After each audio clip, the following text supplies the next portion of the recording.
Novena carta a mis amigos. Estimados amigos, muchas veces he recibido correspondencia en la que se pregunta, ¿qué pasa hoy con los derechos humanos? Personalmente no estoy en condiciones de dar una respuesta ajustada.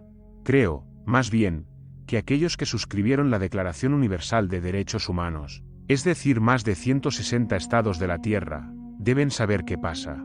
Esos estados firmaron el 10 de diciembre de 1948, o más adelante, la aceptación de aquel documento elaborado en el seno de las Naciones Unidas. Todos comprendieron de qué trataba, todos se comprometieron a defender los derechos proclamados. También se firmó un tratado de Helsinki, y los países designaron representantes ante las comisiones de derechos humanos y ante tribunales internacionales. 1. Violaciones a los derechos humanos. Si a modo de crónica cotidiana tomáramos lo ocurrido en este campo en los últimos tiempos, tendríamos que replantear la pregunta y formularla así. ¿Qué pasa con el juego hipócrita de los gobiernos en el manejo de los derechos humanos? Bastaría conseguir mínimamente a las agencias informativas, atender a diarios, revistas, radios y televisión, para responder a la pregunta. Tomemos como ejemplo el último informe de Amnistía Internacional, solamente 1992. Y expongamos sumariamente algunos de los datos suministrados. Las violaciones a los derechos humanos aumentaron en el mundo con catástrofes destacadas como las guerras de Yugoslavia y Somalia. Hubo presos de conciencia en 62 países, torturas institucionales en 110 y asesinatos políticos, usados por los gobiernos, en 45. La guerra en Bosnia-Herzegovina mostró claramente los abusos y carnicerías efectuados por todos los bandos contra decenas de miles de personas que fueron asesinadas, torturadas y hambreadas, muchas veces solo en razón de su etnia. En otros puntos como Tayikistán y Azerbaiyán se observaron los mismos fenómenos. Las denuncias de torturas y malos tratos por parte de las fuerzas de seguridad se han elevado considerablemente. En Alemania, Francia, España, Portugal, Rumanía e Italia. En estos casos, la raza de las víctimas desempeñó un importante papel. También los grupos armados de oposición en el Reino Unido, España y Turquía cometieron serias transgresiones a los derechos humanos. En Estados Unidos fueron ejecutadas 31 personas, la mayor cifra desde 1977, fecha en que volviera a instaurarse la pena de muerte. Miles de civiles desarmados fueron muertos en Somalia en este periodo. Fuerzas de seguridad y escuadrones de la muerte asesinaron a alrededor de 4.000 personas en América Latina. En Venezuela ocurrieron decenas de arrestos y ejecuciones a presos políticos durante la suspensión de garantías constitucionales que sobrevino luego de los intentos de golpe del 4 de febrero y 27 de noviembre. En Cuba se mantuvo encarceladas, por razones políticas, a cerca de 300 personas, pero al no permitirse la entrada al país de observadores internacionales de Amnistía tampoco se pudo verificar la exactitud de los datos. En Brasil, la policía mató a 111 presos durante un motín carcelario en Sao Paulo, mientras que en la misma ciudad, Río de Janeiro y otros puntos del país, cientos de niños y otros indeseables fueron ejecutados. En Perú 139 personas desaparecieron, y otras 65 fueron ejecutadas extrajudicialmente por las fuerzas de seguridad. Se recibieron informes de malos tratos generalizados en zonas montañosas campesinas y alrededor de 70 personas fueron condenadas a cadena perpetua tras juicios irregulares. Los grupos armados de oposición también asesinaron a varias docenas de personas en distintos puntos del territorio. En Colombia las reiteradas denuncias sobre violaciones a los derechos humanos fueron desmentidas por la Consejería Presidencial en la materia, atribuyendo las informaciones a opositores políticos interesados en falsear la imagen de la realidad política del país. Sin embargo, Amnistía denunció que las Fuerzas Armadas y los grupos paramilitares ejecutaron extrajudicialmente a no menos de 500 personas, al tiempo que los grupos armados de oposición y las organizaciones del narcotráfico asesinaron a cerca de 200. Agrega Amnistía que la lucha contra los militantes islámicos provocó un deterioro de la situación de los derechos humanos en varios países árabes como Argelia y Egipto. Torturas, procesos injustos, asesinatos políticos, desapariciones y otras violaciones graves fueron perpetradas por agentes gubernamentales en todo Medio Oriente. En Egipto, la adopción de una nueva legislación facilitó La tortura de los detenidos políticos y 8 militantes islámicos, presuntos integrantes de un grupo armado, fueron condenados a muerte por un tribunal militar después de un proceso no equitativo. En Argelia hasta 10.000 personas fueron recluidas sin inculpación o sin proceso, en campamentos aislados en el desierto. A su vez, grupos fundamentalistas se declararon responsables de asesinatos de civiles y de graves violaciones de los derechos humanos en Argelia y Egipto, como así también en los territorios ocupados por Israel. Las detenciones sin proceso están particularmente difundidas en Siria, pero también tienen lugar en Israel, Libia, Irak, Kuwait, Arabia Saudita, Marruecos y Túnez. En China, Amnistía llamó la atención sobre la cantidad de presos de conciencia y sobre la existencia de penas que recaen sobre activistas políticos sin previos procesos judiciales.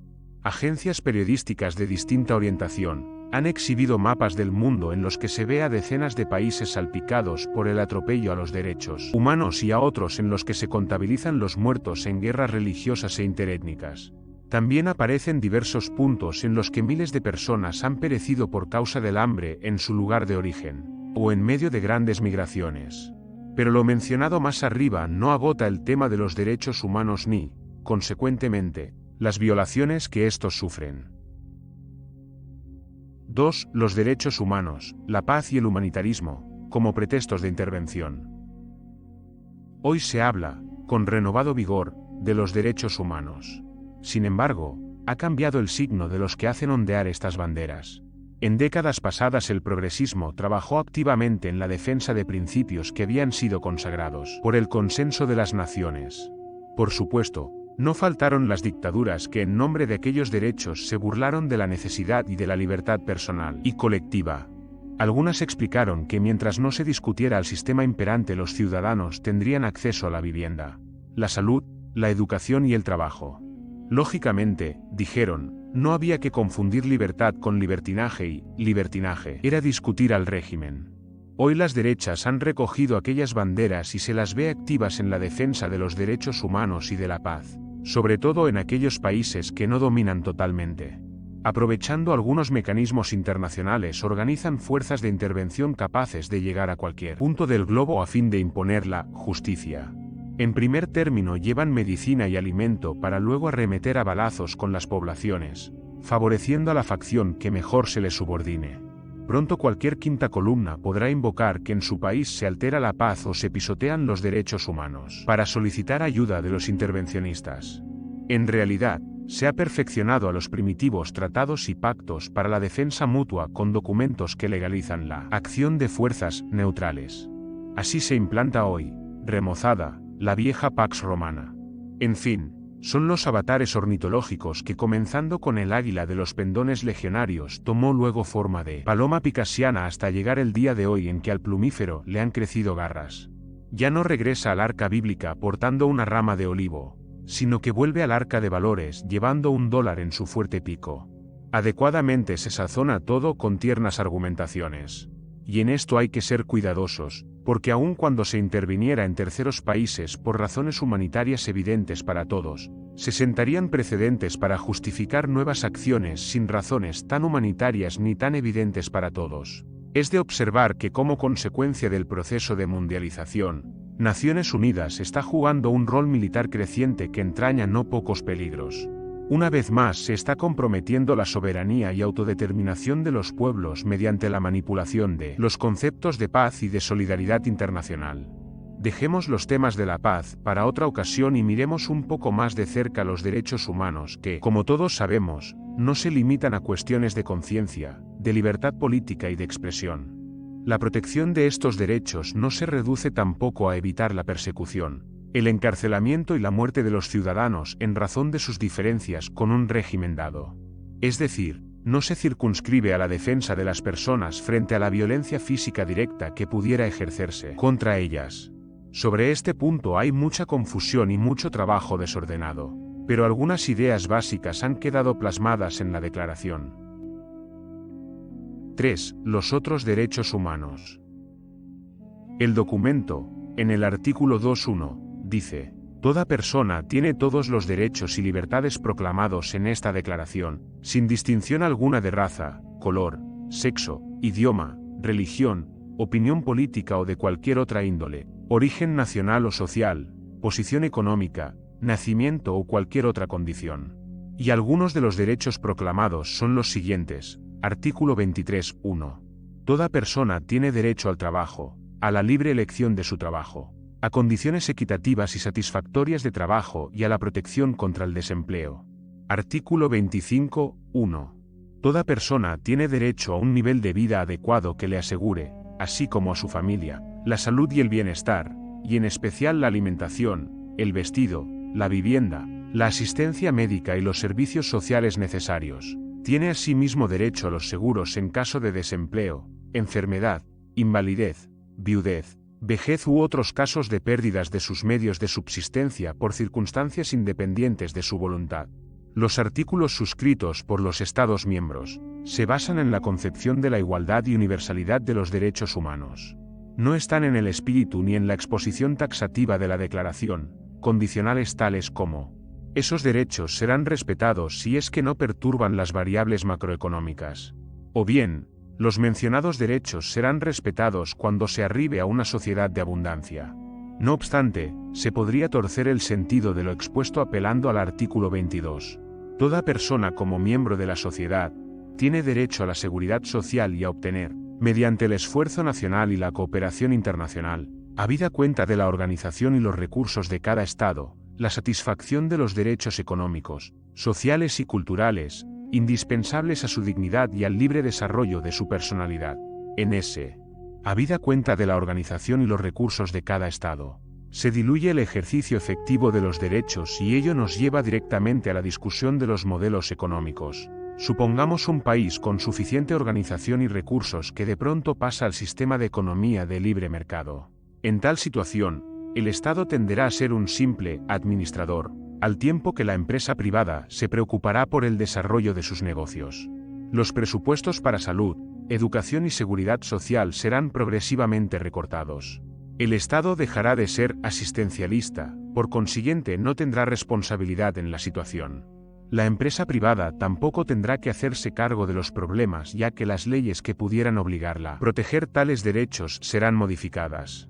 La empresa entrará en conflicto aún con regulaciones sobre salubridad y seguridad laboral. Pero la idea y la práctica salvadora de la privatización de la salud pondrá a la empresa en situación de llenar el vacío dejado en la anterior etapa de transición.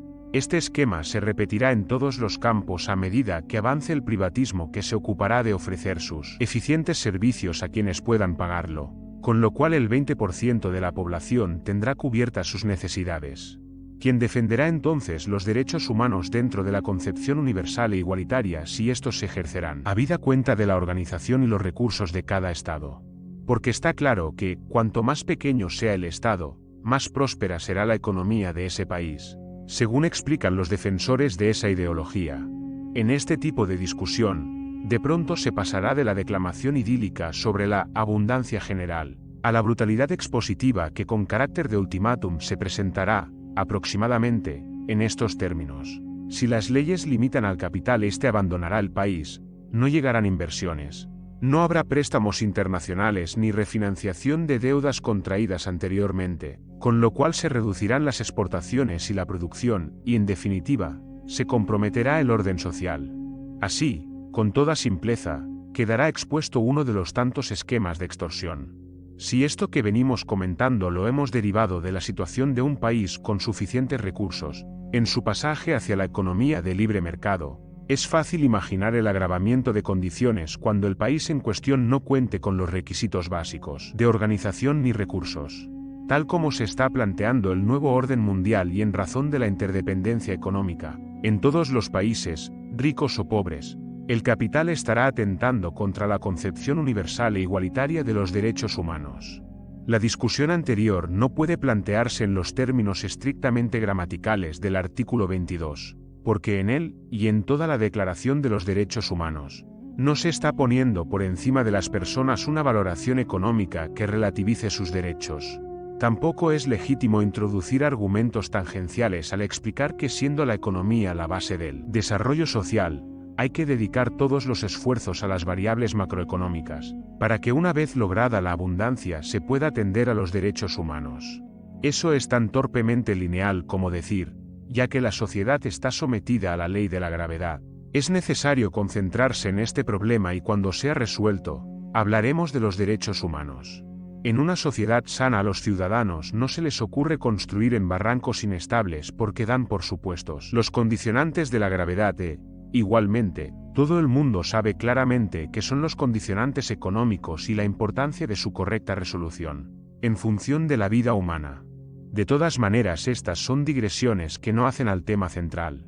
La consideración sobre los derechos humanos no queda reducida a estas últimas cuestiones de trabajo, remuneración y existencia, como en su momento tampoco fuera limitada a los ámbitos de la expresión política y la libertad de conciencia. Hemos destacado algún defecto en la redacción de la declaración, pero aún así debemos convenir en que bastaría con una escrupulosa aplicación de sus artículos, por parte de todos los gobiernos, para que este mundo experimentara un cambio positivo de gran importancia. 4. La universalidad de los derechos humanos y la tesis cultural. Existen diversas concepciones del ser humano y esta variedad de puntos de vista a menudo tiene por base a las distintas culturas desde las que se observa la realidad. Lo que estamos planteando afecta globalmente a la cuestión de los derechos humanos. En efecto, frente a la idea de un ser humano universal con los mismos derechos y con las mismas funciones en todas las sociedades, hoy se levanta la tesis cultural que defiende una postura diferente sobre estos temas. Así, los sostenedores de esa posición consideran que los supuestos derechos universales del hombre no son sino la generalización del punto de vista que sostiene Occidente y que pretende una validez universal injustificada. Tomemos, por ejemplo, el artículo 16.1. Los hombres y las mujeres, a partir de la edad núbil, tienen derecho, sin restricción alguna por motivos de raza, nacionalidad o religión, a casarse y fundar una familia.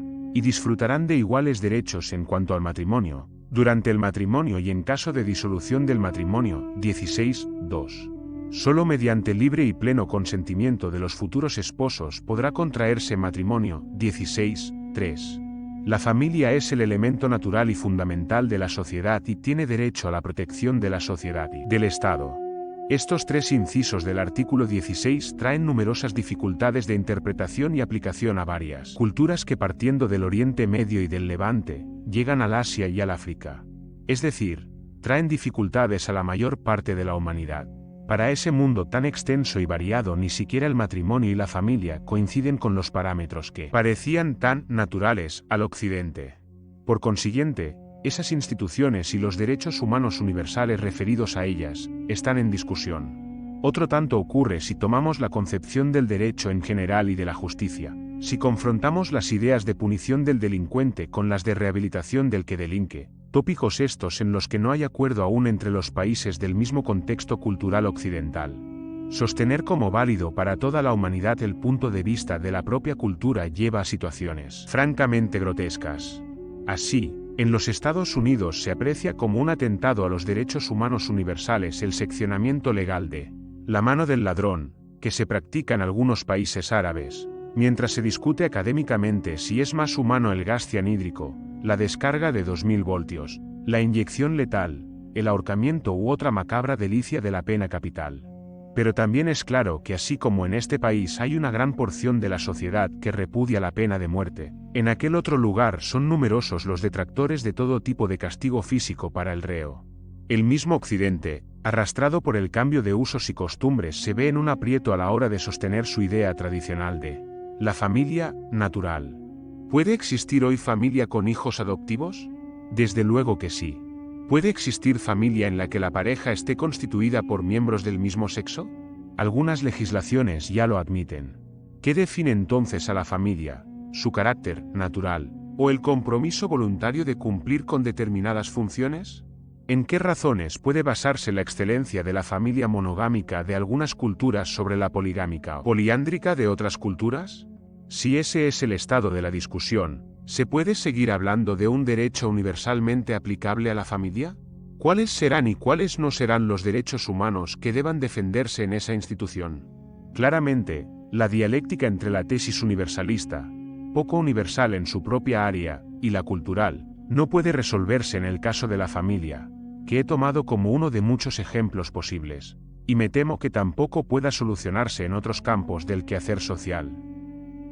Digámoslo de una vez. Aquí está en juego la concepción global del ser humano insuficientemente fundamentada por todas las posturas en pugna. La necesidad de tal concepción es evidente porque ni el derecho en general, ni los derechos humanos en particular, podrán prevalecer si no se aclaran en su significado más profundo. Ya no es el caso de plantearse en abstracto las cuestiones más generales del derecho. O se trata de derechos que para ser vigentes dependen del poder establecido, o se trata de derechos como aspiraciones a cumplirse. Sobre esto, hemos dicho en otra ocasión, la ley, en el paisaje humano, humanizar la tierra. Gentes prácticas no se han perdido en teorizaciones y han declarado que es necesario que exista una ley para que exista la convivencia social. También se ha afirmado que la ley se hace para defender los intereses de quienes la imponen. Al parecer, es la situación previa de poder la que instala una determinada ley que a su vez legaliza al poder. Así es que el poder como imposición de una intención, aceptada o no, es el tema central. Se dice que la fuerza no genera derechos, pero este contrasentido puede aceptarse si se piensa la fuerza solo como hecho físico brutal, cuando en realidad la fuerza, económica, política, etc., no necesita ser expuesta perceptualmente para hacerse presente e imponer respeto. Por otra parte, aún la fuerza física, la de las armas por ejemplo, expresada en su descarnada amenaza, impone situaciones que son justificadas legalmente, y no debemos desconocer que el uso de las armas en una u otra dirección depende de la intención humana y no de un derecho, y más adelante, quien viola una ley desconoce una situación impuesta en el presente, exponiendo su temporalidad, su futuro, a las decisiones de otros. Pero es claro que aquel presente, en el que la ley comienza a tener vigencia, tiene raíces en el pasado. La costumbre, la moral, la religión, o el consenso social suelen ser las fuentes invocadas para justificar la existencia de la ley. Cada una de ellas, a su vez, depende del poder que la impuso. Y estas fuentes son revisadas cuando el poder que las originó ha decaído o se ha transformado de tal modo que el mantenimiento del orden jurídico anterior comienza a chocar con lo razonable, con el sentido común, etc.